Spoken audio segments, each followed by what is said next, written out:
Hello, and welcome back to Spoken Library, the destination for decoding the ideas that truly change lives. Today, we are diving into a book that is often called the single most important tool for improving your career, your relationships, and your entire social existence.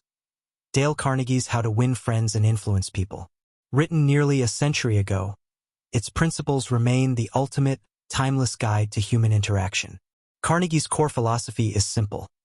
Success in life depends less on what you know, your specialized knowledge, and far more on how well you handle people. Whether you are selling software in Silicon Valley, managing a team in London, or building a community in Lagos, mastering human nature is your greatest asset. This book isn't about manipulation. It's about sincere connection. It teaches you how to look at the world from the other person's perspective. We're going to break the entire philosophy into 4 easy-to-digest parts. Part 1, Fundamental Techniques. Part 2, How to Get People to Like You. Part 3, How to Win People to Your Way of Thinking. And Part 4, How to Be a Leader. Let's start with the absolute foundation of all human relations. Carnegie starts by giving us the 3 golden rules for every interaction. These rules are about restraint and understanding what truly motivates behavior. Point 1. Don't criticize, condemn, or complain. The first principle is the most difficult to master. Criticizing another person instantly puts them on the defensive, wounding their pride and making them justify their actions. Even if you are right, the result is resentment, not compliance. Instead of condemnation, try to understand. When someone makes a mistake, ask yourself, if I were in their exact situation, with their background, their pressures, and their perspective, would I have acted the same way? Understanding leads to patience, and patience is far more effective than judgment. Point 2. Give honest and sincere appreciation. Every person you meet, from the janitor to the CEO, craves appreciation and recognition. The deepest human drive is the desire to be important. But be warned, appreciation must be sincere. Flattery is cheap and instantly detected. Look for small, specific, genuine things to praise. Example. Instead of, "That was a good presentation," try, "I was really impressed with how you organized the data on slide 5. It made the entire conclusion crystal clear." When you sincerely help others feel important, they will move heaven and earth for you. 3. Arouse in the other person an eager want. You can't force anyone to do anything. The only way to influence someone is to talk about what they want, and then show them how your idea helps them get it. Carnegie advises you to eliminate the words, "I want," and replace them with "you." You must stop talking about your needs and start seeing the interaction entirely from their viewpoint. If you want your child to study, don't talk about your fear of their failing. Talk about how good they will feel when they achieve a difficult grade and earn their friends' respect. The takeaway: the only way to influence a person is to understand their motive and connect your desire. Once you have mastered the fundamental techniques, you can start building strong social capital. This section provides 6 simple, profound actions you can take in any interaction. 4. Become genuinely interested in other people. This isn't a trick. It's a mindset. You can make more friends in 2 months by becoming genuinely interested in other people than you can in 2 years by trying to get other people interested in you. If you want others to pay attention to you, you must first pay attention to them. Ask questions, listen intently, and seek to learn. When you show genuine curiosity, you signal that you value them. 5. Smile. A smile is a non-verbal greeting that signals acceptance, warmth, and sincerity. A warm smile says, "I like you. I'm glad to see you." This is the first step toward breaking down barriers. Carnegie calls a smile a cheap yet priceless tool. It doesn't cost anything, but it creates genuine goodwill and makes others instantly feel welcome and at ease in your presence. 6. Remember that a person's name is to that person the sweetest and most important sound in any language. If you forget a name, you signal to the person that they are unimportant. If you remember it, repeat it, and use it often, you validate their identity. The ability to recall a person's name is an essential social lubricant and a sign of respect. Make a conscious, dedicated effort to remember names. Point 7. Be a good listener. Encourage others to talk about themselves. If you want to be brilliant in a conversation, simply become the best listener.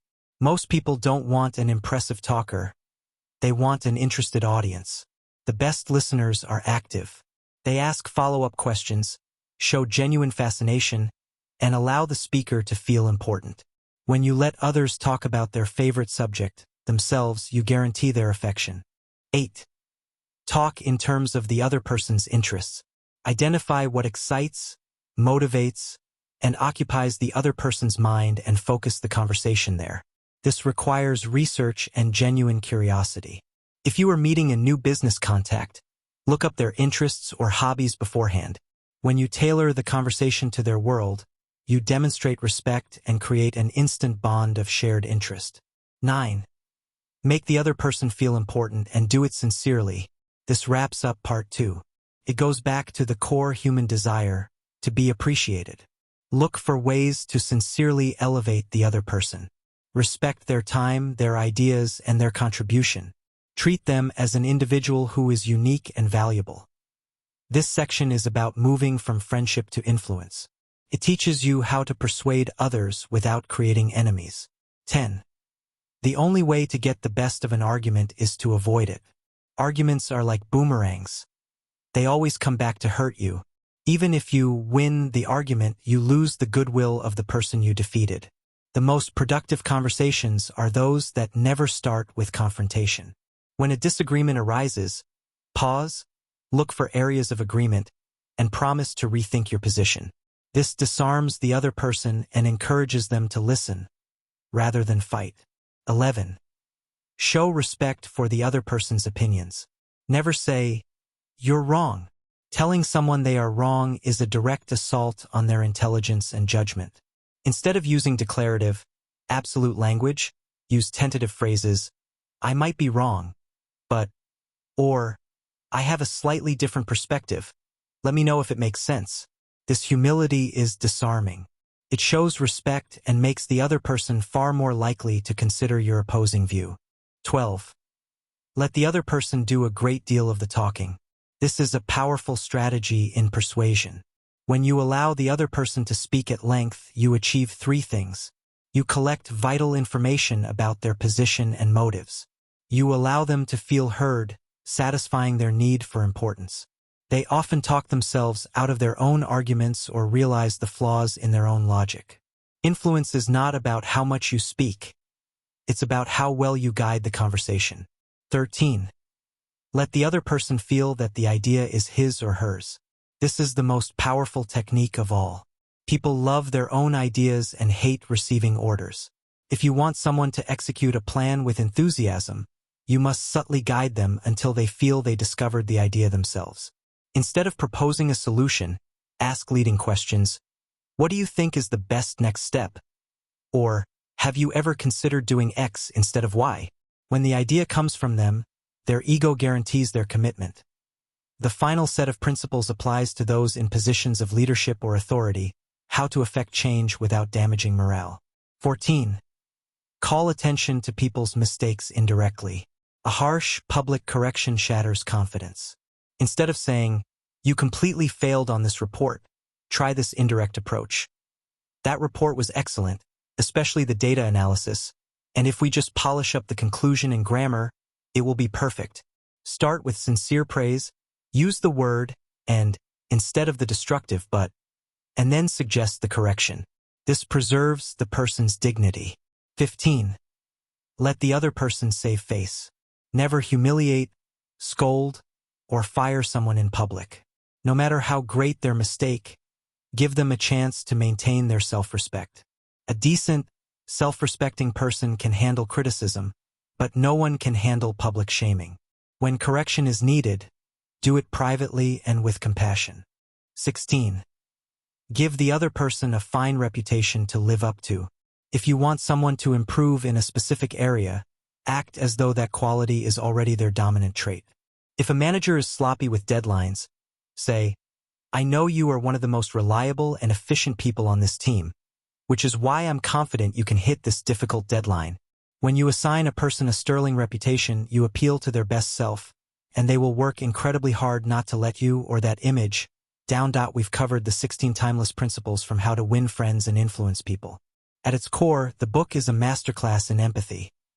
It requires you to get outside of your own head and step into the shoes of the person across from you. The golden takeaway: always treat the person across from you as if they are the most important person in the world, because to them they are. Here is your immediate, actionable step from Spoken Library today. For the next 24 hours, practice the principle of give honest and sincere appreciation. Identify 3 different people in your life: a colleague, a friend, and a family member, and give them a specific, heartfelt, genuine compliment about something they did or achieved. Watch how immediately their demeanor and your relationship changes. Thank you for tuning in to Spoken Library. We hope this summary inspires you to master the art of human connection. If you found value in these ideas, please hit that subscribe button and share this episode with anyone in the USA, Europe, or India who is ready to transform their social skills. Your support helps us bring the world's most impactful books to you. Until next time, keep connecting and keep influencing.